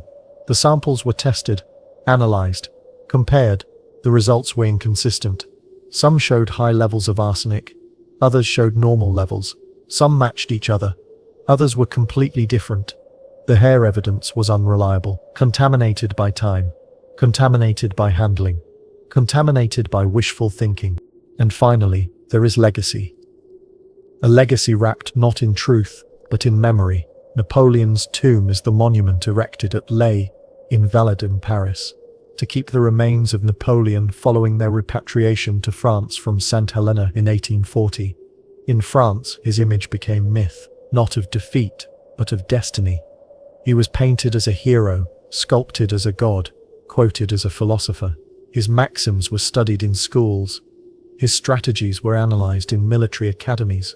His code of laws was adopted by nations. His vision of Europe was debated by diplomats. The myth spread beyond France. The young republics of Latin America studied him. Simon Bolivar called him the greatest man of modern times. Tyrants and revolutionaries alike invoked his name. Hitler claimed to be his successor. Stalin kept his portrait on the wall. Mao quoted his military writings. He became a symbol of different things to different people, of order to some, of chaos to others, of progress to some, of destruction to others, of genius to some, of madness to others. Even today, his face sells books. His name fills theaters. His silhouette, hand tucked in vest, is known the world over. Biographies are published every year. Documentaries are made regularly. Movies are produced constantly. The appetite for Napoleon content is endless. The fascination with his story is universal. 200 years after his death, he remains one of the most recognizable figures in history. More recognizable than most living politicians, more influential than most contemporary leaders. Tourist guides lead visitors through his tomb every day, pointing out the red porphyry sarcophagus, explaining the 6 nested coffins, describing the elaborate funeral, recounting the stories of his life. The visitors come from around the world: French schoolchildren, American tourists, Japanese businessmen, all drawn by the power of his legend, all seeking to understand the man who changed the world, all leaving with more questions than answers. The tomb itself is a masterpiece, designed by Louis Visconti, built over 20 years, opened in 1861. The dome rises above the rest of Les Invalides, visible from across Paris. The interior is magnificent: marble columns, gilded decorations, painted ceilings. The sarcophagus sits in the center, surrounded by statues representing his victories, his laws, his achievements. Visitors must descend to see it, must look down at the tomb, a reminder that even emperors must die, even legends must end. But the ending is not complete. The story continues, in books and movies, in debates and discussions, in the imaginations of those who hear his name. The questions remain unanswered. Did he die of cancer or poison? Is his body really in Paris? What happened to his relics? What was his true legacy? The mystery persists. The legend grows. The man himself becomes more distant, more mythical, more perfect, more terrible. And yet, none of this explains the man. Not fully, because history does not leave us with certainty. It leaves us with fragments: a lock of hair, a blurred portrait, a handful of letters, ink faded by salt air, a tomb that may or may not contain his body, a story that may or may not be true, a legend that may or may not reflect reality. The rest is silence. The rest is speculation. The rest is the endless human need to understand, to explain, to find meaning in the chaos of the past. What remains is a presence. It's a man whose voice still echoes through the corridors of time, not because he demanded it, but because we keep listening, because his story speaks to something deep in the human spirit: the desire for greatness, the fear of failure, the hope for immortality, the knowledge that all things must pass. He was a man who reached for the stars, who held them briefly in his hand, who watched them slip away, who died alone, who lives forever in the stories we tell, in the questions we ask, in the mysteries we cannot solve, in the dreams we cannot abandon. The emperor is dead. Long live the emperor. The man is gone. The legend endures. The body rests. The spirit wanders. The truth is hidden. The story continues. And we, 2 centuries later, still listen, still wonder, still seek to understand. The man who was Napoleon. The myth that became Bonaparte. The legend that will never die. Chapter 4. The Palace and the Barracks. Inside Napoleon's empire of appearances.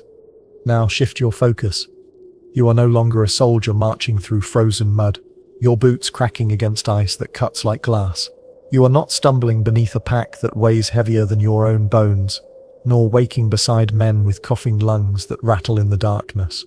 You are indoors. The walls are tall, lined with patterned fabric that shimmers in candlelight, each thread woven with care by hands you will never see.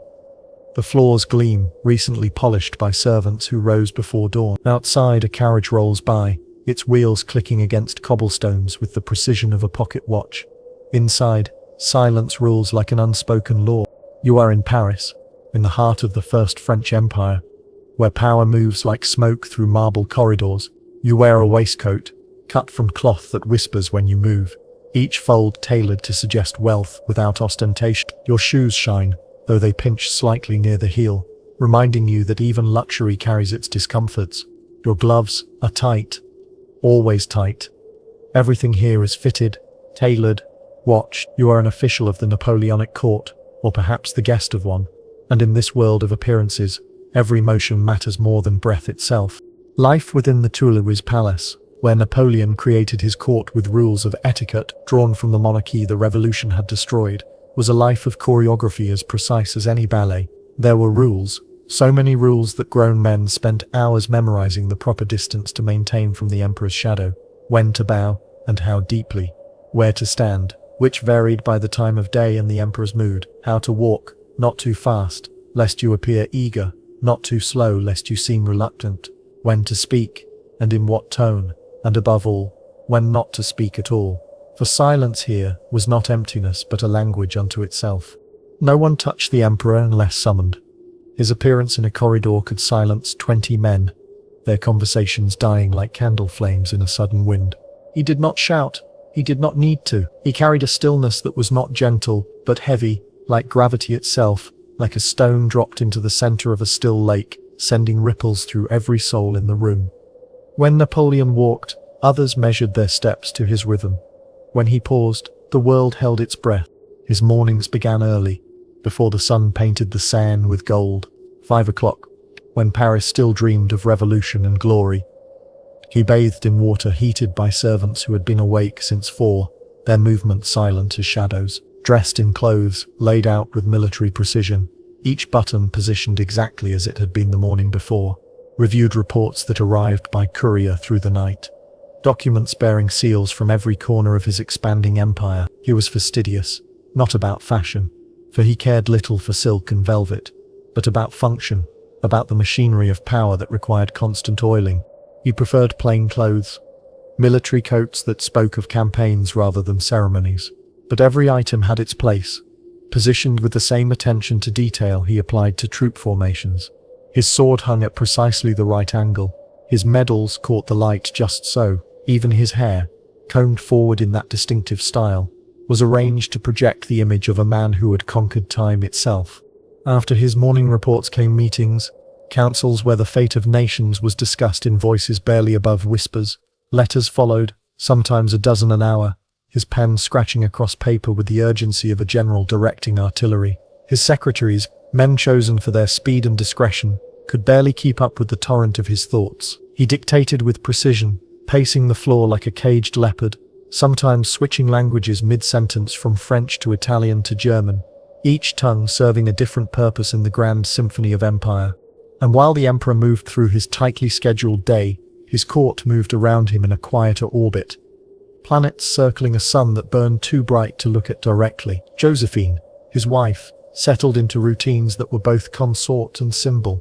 Her daily makeup and hair ritual, no mean task, organizing receptions and entertaining visiting dignitaries, elegant as a swan gliding across still water, poised in ways that made other women study her movements like scripture. Her salons filled with whispers, fragrance that drifted through rooms like promises, and diplomacy disguised as small talk about the weather and the latest fashions from Vienna.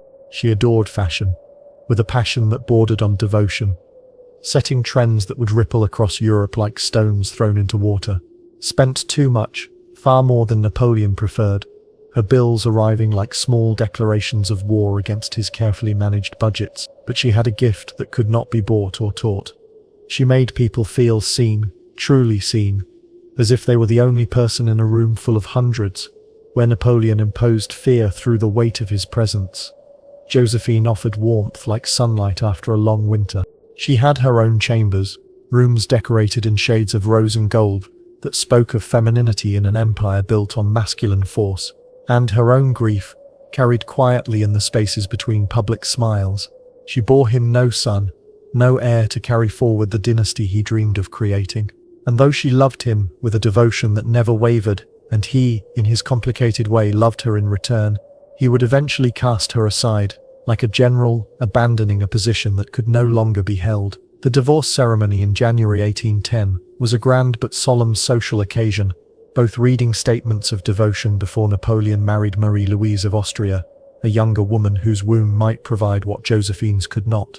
Marie-Louise, 19 years old, and daughter of the Austrian emperor, developed close friendships within the court, while Napoleon initially remarked privately that he had married a womb, though their relationship would grow beyond such crude calculations. She brought with her the legitimacy of old European royalty, a bloodline that stretched back through centuries of crowned heads.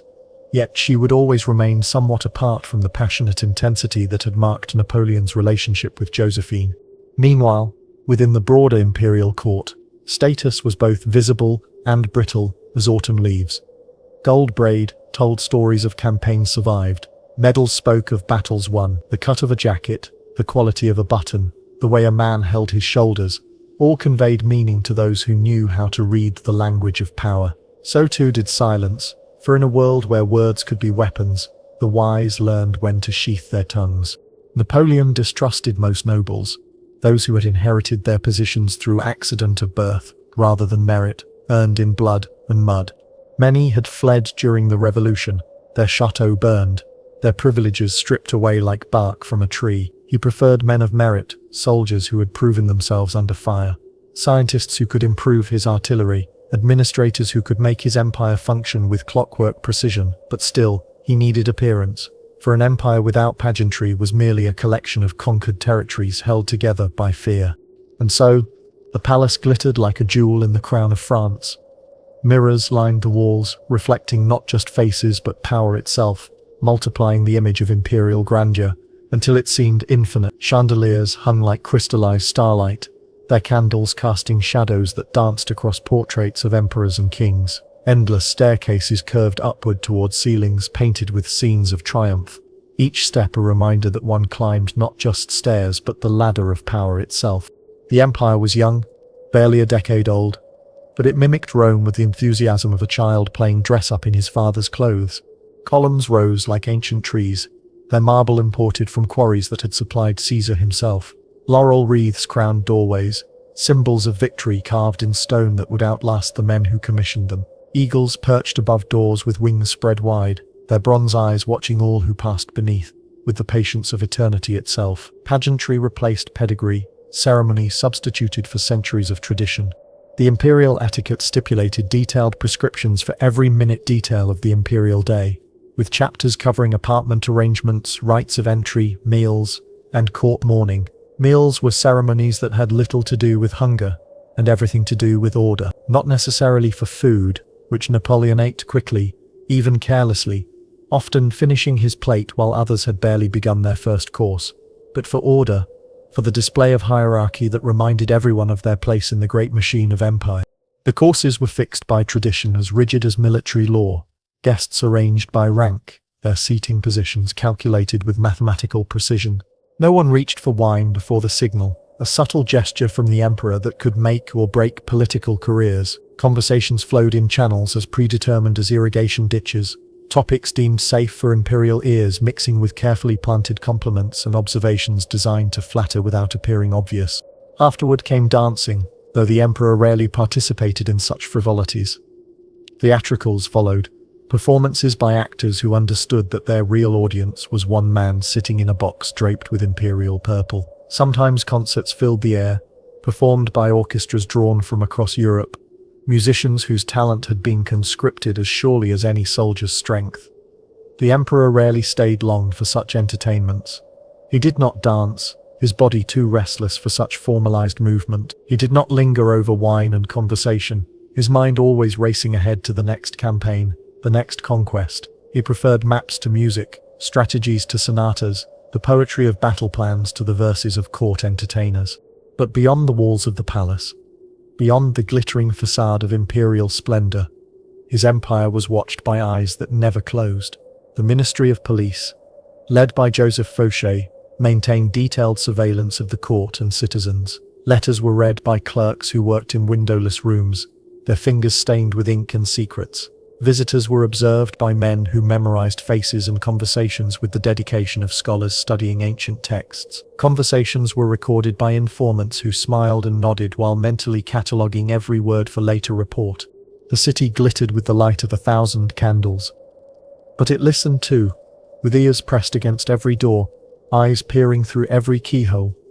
Privacy was a luxury that even the wealthy could not afford, for in Napoleon's empire, knowledge was power, and power belonged to the state alone. And for those within the inner circle, those who had learned to navigate the treacherous currents of imperial favor, privilege came at a price that could bankrupt the soul. A general might dine in Versailles one week, his table groaning under the weight of delicacies from every corner of Europe, and be sent to some god-forsaken outpost the next, his career ended by a single misunderstood glance or poorly timed joke. Fortunes rose overnight like mushrooms after rain. So did suspicions, growing in the dark corners of the emperor's mind like poison ivy in an abandoned garden. One wrong word could topple a career built over decades. One ill-timed hesitation, one moment's doubt, expressed in the wrong company, and exile, or worse, could follow as swiftly as lightning after thunder. The emperor forgot few slights, his memory for insults as perfect as his recall for battlefield tactics, and forgave even fewer, for in his mind, forgiveness was weakness, and weakness was the enemy of empire. Still, for those who knew how to move within the currents, who understood the unspoken rules of this deadly game, life could be exquisite beyond imagination. There were villas in Italy, their terraces, overlooking vineyards that had produced wine for centuries, banquets on the Seine, where barges decorated with flowers floated like floating gardens through the heart of Paris, silks from the Orient, their colors more vivid than any European dyer could achieve, draped across shoulders that had never known the weight of a pack or the bite of a bayonet. Fine glass from Bohemia, crystal so clear it seemed to hold light itself, filled with wines that cost more than a soldier's annual pay. Portraits were painted by artists who understood that they painted not just faces but history itself, their brushes capturing not just features but the essence of power made flesh. Names were etched in marble that would outlast the bodies they commemorated, letters carved deep enough to survive the storms of revolution and the erosion of time. Children of the elite were tutored in languages that opened doors to diplomatic careers, in fencing that prepared them for duels of honor, and in the delicate art of how to behave if ever received by His Majesty, lessons that could determine the course of their entire lives. But what did they know of war? These perfumed courtiers with their soft hands and careful manners. What did they know of the smell of blood freezing on woolen cloth? Of the sound a man makes when grape shot tears through his chest? Of the way snow turns red around the bodies of the fallen? What did they know of men dying nameless in fields they would never see again, their last words lost in the wind that carried the smoke of battle across landscapes that would remember them only as stains upon the earth? Little, less than little. That was not their burden to bear, not their cross to carry through the mud and misery of campaign life. Their burden was image, the careful construction and maintenance of the myth that held the empire together like mortar between stones. The soldier carried the empire on his back, bent beneath the weight of pack and purpose, his feet bleeding in boots that never quite fit. The elite wore it on their chest, displayed like medals won in drawing rooms rather than on battlefields, their sacrifices measured in social slights rather than shed blood. And at the center of it all, like a spider in a web of gold and silk, was a man, small in stature, barely taller than the shortest of his grenadiers, yet somehow filling every room he entered. Broad in will, his ambitions stretching across continents like shadows cast by a setting sun, who dreamed of order in a world that seemed determined to embrace chaos, feared the disorder that had marked his youth in Corsica and his early years in revolutionary France, and built a world where loyalty and fear walked hand in hand like old lovers who had learned to need each other. He created ceremonies to replace the traditions the revolution had destroyed, invented titles to fill the void left by guillotine nobility, commissioned art that would make him immortal, buildings that would stand as monuments to his vision long after his body had returned to dust. Yet, for all his efforts to control time itself, to build an empire that would last 1,000 years, he remained a man, subject to the same mortality that claimed peasant and emperor alike. In his private moments, away from the crowds that gathered to catch a glimpse of greatness made flesh, he was haunted by the same doubts that visit all men in the small hours before dawn. Would it last, this empire built on the bones of the old world? Would his name echo through the centuries, or would it fade like smoke on the wind? He had conquered nations, but could he conquer time itself? These questions followed him through corridors lined with mirrors that reflected his image back in endless multiplication, yet never answered the fundamental question of who he truly was beneath the costume of empire. The courtiers who surrounded him, those parasites who fed on imperial favor like plants drawing sustenance from sunlight, sensed his doubts even when he hid them behind masks of marble confidence. They watched for signs of weakness the way sailors watch for storms on the horizon, ready to adjust their sails to whatever wind might blow. Loyalty in such an environment was a commodity to be traded, not a virtue to be cherished. And when the storms came, as storms always come to empires built too high and too quickly, when the flags were lowered by hands that had once raised them in triumph, when the statues were defaced by the same mobs that had once cheered their unveiling, when the name itself became a curse rather than a benediction, what remained of all this glittering magnificence? Letters, their ink fading on paper that crumbled at the touch. Mirrors, their silver backing tarnished, reflecting nothing but empty rooms where power once held court. A few medals tucked into drawers, forgotten tokens of forgotten glories, their ribbons faded to colors that had no names. And silence, the silence that follows all great crashes, the quiet that comes when the music stops and the dancers realize they have been dancing on the edge of an abyss. The silence of an empire that burned bright as a comet streaking across the night sky of history, and then dimmed like a dying star, its light traveling across vast distances to reach eyes that would never see its source. Like a chandelier with one candle left, its flame flickering against polished stone, casting shadows that seemed to move with memories of the light that once filled every corner with brilliance, waiting for someone to notice, to remember what had been and mourn what was lost, or to forget, as time forgets all things, reducing the greatest dreams to dust that settles in corners where spiders weave webs between the remnants of glory. For in the end, all empires are temporary, all power is borrowed, and all men, whether emperor or soldier, courtier or peasant, return to the same earth that bore them, leaving behind only the echoes of their choices and the consequences of their dreams. This was Napoleon's world, a universe where appearance mattered more than reality, where ceremony replaced substance, and where the distance between palace and battlefield was measured not in miles, but in the gulf between those who commanded and those who died. A world of velvet and marble, of whispered conversations and watching eyes, where power wore silk gloves to hide its iron fists, and where the price of admission was nothing less than one's soul. And now, let the cannons fall silent. Let the drums stop their roll. Let the boots, once heavy with frost and mud, finally rest. You have walked through the long corridors of Napoleon's life, from stone hills in Corsica, to marble palaces in Paris, to the lonely, damp winds of St. Helena. You have worn the soldier's pack, heard the scrape of utensils in an officer's mess, smelled the waxed halls of an emperor's court, and watched the fading of a legend, not with violence, but with time. In the end, perhaps Napoleon's greatest creation. A story that we still tell, a figure we still imagine, a presence, still pacing, still plotting, in some forgotten chamber of history. But here, there is no need for plots, no wars to win, no legacy to preserve, just breath, just sleep. The world he lived in was hard, exacting, and grand. And though it is gone, its echoes remain, in statues, in symbols, in myths and in names etched beneath domes. But not here. Here, there is only quiet. Let your thoughts drift now, not to battlefields or banquets, but to candlelight on old stone, to the soft hush of wind outside shuttered windows, to the slow turning of pages in rooms that no longer exist. The Emperor sleeps now, and so should you. You are safe. You are warm. You are far from exile, and far from empire. The fire is low, the voices are fading, and the night is your good night.